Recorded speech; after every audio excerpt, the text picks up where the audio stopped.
Hi everyone, here's the Bookchemist once again, and the next installment of Best Books Ever is about Northanger Abbey, the one book by Jane Austen no one cares about, or at least the less studied, the less canonical one, really. I'm going to talk about this one and not the others, mostly because I'm not an expert on the others. I'm not an expert on this one too, but you will never know that. And because it's the one I like the most, and because I think this is a great introduction into the world of Jane Austen, one that even people who don't like Jane Austen usually enjoy. That's been my experience, at least for me and for a few friends of mine. This book also features my favorite Jane Austen quote when she's talking about her main character, that no longer a child, she's become a woman, and so she started curling her hair and longing for balls. Jane Austen. Anyway, the book Northanger Abbey is a very short, very kind of addictive reading because it features a rather interesting plot and rather dark too at times, mostly because it's a reflection, in many ways it's a parody of a very popular genre of late 18th century literature, which is the Gothic novel, which I'm not going to talk about, mostly because I know very little about it, to be honest. One of the main topics in Northanger Abbey, possibly the main topic, is the dangers involved with, a too strong fascination with fictional worlds. The dangers of letting your mind run wild too much, which is pretty much the same theme you find in a pretty much contemporary book, contemporary to Jane Austen, which is Waverley by Sir Walter Scott. I'm not going to talk about this one because I don't like it too much. This is, of course, one of the common themes of literature throughout the ages. It's there in the Don Quixote, in Madame Bovary. If you want to hear more about it, check my video on the Don Quixote. Why is that especially dangerous? Because, of course, when you are too addicted to a specific kind of fiction, to a specific idea, that idea slowly starts changing the way you look at the world. Let's make an example. In this book, the main character is so obsessed with Gothic novels, with these tales of adventure and horror and monsters and dark castles, that she starts seeing everyone around her like possibly a thief, or maybe a dark prince, or maybe some kind of evil plotter who is going to kill everybody for weird occult reasons. And if this seems like a stupid plot, it's not. It's actually very effective. And why it is so? Because Jane Austen is very effective, very good at presenting you the facts throughout the book.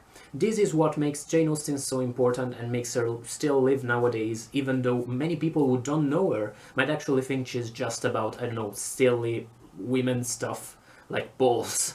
Actually, the genius of Jane Austen is the way she presents her characters as far as their psychology is concerned.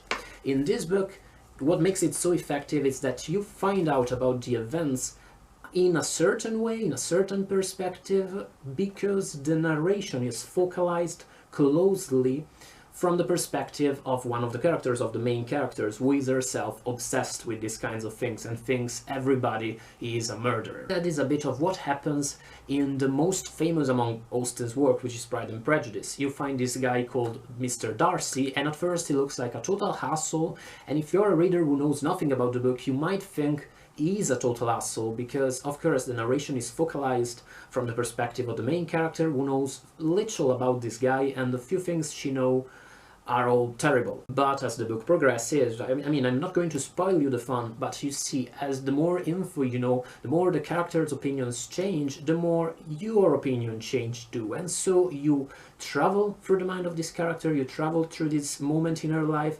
together with her, which is rather good as far as narrative techniques go. Now, even if you're not interested in the history of narratology or literature, one reason why you might want to check Jane Austen, even if you don't care at all about the kind of books she writes, because I think everybody has an idea of what kind of books Jane Austen writes, is because, of course, she shows you the importance of thinking about the world, thinking about things, putting your opinion, your personal opinion, your first impressions aside every once in a while. Just like her characters usually get completely wrong ideas from people at first glance, at first sight, so usually it happens sometimes we get wrong ideas about people, and since we have these wrong ideas about people, we construct huge ideas, we construct huge worlds in which someone is an asshole because once we saw him kick a dog, but then we realize that he's actually a very nice guy and he just kicked that dog because the dog was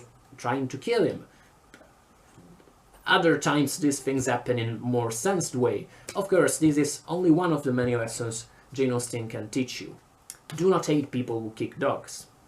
Now, of course, I'm joking. Hate dog beaters, they are horrible people. Seriously though, I'm joking here, but these kinds of things do happen in our lives, and sometimes they lead us to big troubles. Like in Waverley by Walter Scott, I'm going to talk a bit more about it. In Waverley, this same kind of attitude, this idea that, you know, you are so influenced by your personal view of the world that you don't see reality as it is, but you shape it in your head to, like, conform to your view of the world, leads the main character to, like, join a war against his own country. It may lead us all to do things we might regret later, because maybe we're too impulsive, maybe we didn't realize that something we believed was the truth just was an idea we had formed in our minds, because basically we are all a bit stupid. Well then, you might like Jane Austen, you might not. She's kind of a lover-hater author. I know people who has read all of her books like 7, 8 times. I know people who just can't stand her, but if she manages to make you think twice before judging someone too quickly, that's quite an achievement for a writer, even one who's been dead a few centuries now. What do you think about Jane Austen, guys? What do you think about Northanger Abbey? Have you read it? Did you like it?